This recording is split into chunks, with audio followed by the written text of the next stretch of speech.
جمهور از محل احداث پایانه کلاله نیز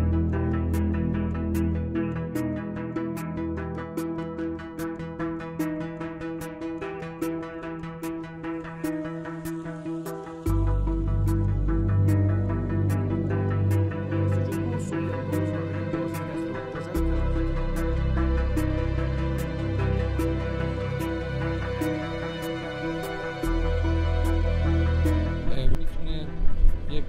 راه بسیار خوب و امنی رو برای ترانزیت کالا، برای عبور مسافر و برای در واقع عبور گردشگران در اینجا کاملا فراهم بکنه و با این جدیتی که داره کار میشه من فکر کنم از زمانی که ما پیش بینی کردیم که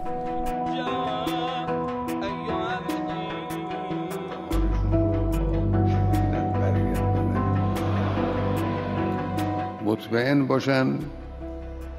که هیچ اختلالی در کار کشور به وجود نمیاد. امیدواریم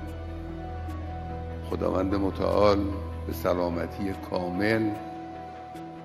رئیس جمهور عزیز ما و همراهانشون رو با آغوش ملت برگرداند.